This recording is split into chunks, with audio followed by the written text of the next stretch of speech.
Well, good evening and welcome back. Looks like I'm back producing bad videos for bad takes. If you've watched any of my productions before in this little ad hoc channel, you probably know that I love classic games. No doubt that you, the viewer, Steve, have enjoyed my playthroughs of Bagman and Super Bagman for the arcades. But one of the things I've learned to love from my youth that I never really got a hold of were handheld games. Specifically, your Game Boys. Maybe perhaps not your chonky all brass boy like this one, but all manner of handhelds. PS2s, PS Vitas, big old chonky Steam Decks, everything. I have quite the collection myself these days, quite proud of it in fact. But there is one device that has come out in the last couple years that I think is the pinnacle of not just handheld gaming, but emulation at home. That, of course, is the Analogue Pocket. Let me show you. There it is. Nice, big, black, impossible to see right next to the Playdate, which I will talk about the Playdate at a later time.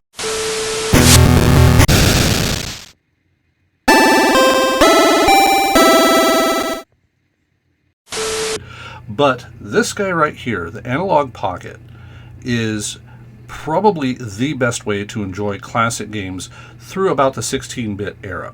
Now, it's designed primarily to play Game Boy Advance, Game Boy Color games, and it also has adapters available that allows you to play, I believe, TurboGrafx 16, Sega Game Gear, Atari Lynx. But it can do a little bit more than that. It utilizes something called an FPGA, or Field Programmable Gate Array. It doesn't emulate games at all. The processors actually tell the game, I am this processor, but I got some tricks up my sleeve. And I can't wait to show you what this thing can do when it's all docked. Now, if you want to find out more about what this amazing device is, look up some videos. Retro Game Core, ETA Prime, there's a whole bunch of others that have talked about this at length. What I wanted to show you is what it's like for me to play. I primarily play it on a dock. This has basically replaced my Raspberry Pi for just home classic gaming in a tiny console format. Now, let's have a quick look at it right about here. I have new buttons. Hold on. See, I'm doing this thing called push the button. It's right here. Hold on. Right here. Voila. Now, of course, everyone knows Tetris. Everyone loves Tetris. Tetris is a classic. It's the first game that came out in the Game Boy. It is, of course, from 1989. But what makes it different on this system? Well, the clarity of it. Now, when you've got the screen in handheld mode, the pixel dimensions are actually 10 times, exactly 10 times the original Game Boy. So what you're going to get is probably the sharpest presentation you're going to be able to find anywhere for the classic Game Boy. Probably Game Boy Color, to a lesser extent Game Boy Advance, because it is a 1600 by 1600 screen. But when you see it running like this in its dock, again, not emulated, through HDMI, it is pristine. But you think, okay, this is great. 4-color grays are probably what the original video signal was all about. But what if we were able to change that to something a little more familiar? It even has all the little grid lines and all the scan lines, whatever. It's got the dot matrix display business going on. But it also emulates original Game Boy Pocket, which didn't have any color schemes. They upgraded the screen slightly. The Game Boy Light, released only in Japan, with kind of an electric blue type of luminescence going on here. I actually have a Game Boy Light, and I will be happy to show that to you at some other time. But also, Pinball and Neon Matrix. A lot of people are confused about why they included this one in. My guess, however, and I think it's a pretty educated one, that this is actually emulating the dot matrix displays that you saw on classic like Williams and Stern pinball games, your Monster Bashes and the like. So it's got that kind of orange and black, very Virtual Boy type of feel to it. But for our purposes right now, I'm going to go ahead, for video's sake, and switch back to classic. This is the analog setting for regular Game Boy games.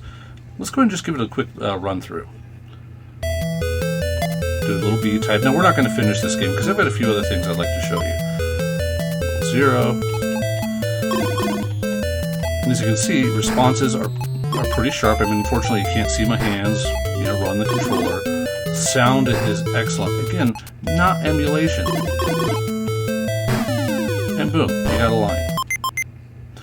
But everything about this is spot flipping on. But there's another thing I'd like to show you. Right now I have it hooked in through the dock with my Xbox controller.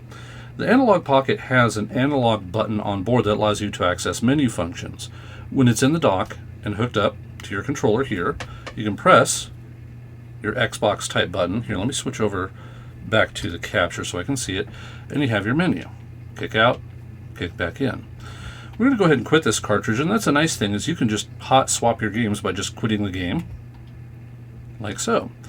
But because this is an FPGA, this actually has two FPGAs, basically two CPUs of a sort in it. The Open FPGA was unlocked recently via firmware update. What does that allow you to do?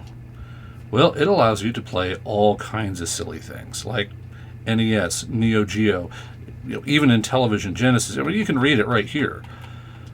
Along with almost every handheld you can, 5 handhelds you can imagine. I really need to learn how to do this right. 5 handhelds you can imagine right here. So if you have a collection of games that somehow fell off the back of a truck, you know how that goes. Look, I'm not going to tell you how to do that. Just Google that stuff. There's other people that tell you how to do it. It's kind of like, but it's kind of fun. But anyway, so you can play, Game Boy Advance. I've got Atari on here. But let's have a quick look at, NES. And again, using my controller, this is all through the dock. It is exquisite. My favorite game for the NES, and we'll just get a quick look at it here. Kid Icarus. One day I may explain why I love Kid Icarus so much. It's look, it's kind of weird. It's a big kind of an art thing too. It was the first NES game I really fell in love with. It reminded me of Return of Heracles on the C64, and it's got lots of loads of character and a hell of a lot more than Metroid, you weirdos. Anyway, so it loads up the ROM. There it is. Now I can't hear it while I'm capturing this because, as I'm sure you can tell, I'm editing live, like through my Steam Deck, this thing over here. But there it is, in all of its classic. I don't want to say grotty. It's a lot of people seem to think this is all 8-bit hard and all. Okay, it is. But here's the hint. It's like, oh, you can't do any jumping in this game. It's really hard and slippery and stuff. Hold up when you jump. You just stop. Just hold up. Look at that. See? Here, I'm going to go ahead and take the hit here. If you don't hold up, yeah, you do a little stutter step. If you hold up, boom. Works really well. It's just super simple. Look, just hold up. It's really, really easy. So, and you can kick out just as easily as you did for a cartridge. Simple as that. So that's kind of my feeling about the Analogue Pocket in a really, really quick digest. It's a little on the spendy side, and it's not necessarily available. Now, you can order it from Analogue, certainly, but I ordered mine sometime in like February or March of this year, 2023, and it only arrived about 2 weeks ago. So, and it's currently, September, late September. So, yeah, plug in a lot of lead time on it. I think this is the way of the future for a lot of electronics now. Unless you're getting a Chinese handheld of some kind, if you're getting something really kind of bespoke, like a Playdate, an Analogue Pocket, something that's going to be high demand from a boutique manufacturer, just plug in some wait time. You're going to get antsy, but don't allow yourself to be disappointed. So anyway, that is me back, sort of, for whatever it's worth. Yay. Yeah, I guess that's all I got to talk. I might be back later, talk about Playdate. You like Playdate? You ever hear about the Playdate? I'll show you the Playdate sometime. It's kind of weird. It's got some weird games on it, but it is really cool. Anyway, this is the part where it is called, it's right there, push PTB. It's pushed the, anyway, if I gotta find the, anyway, so anyway, thanks. Have a good one.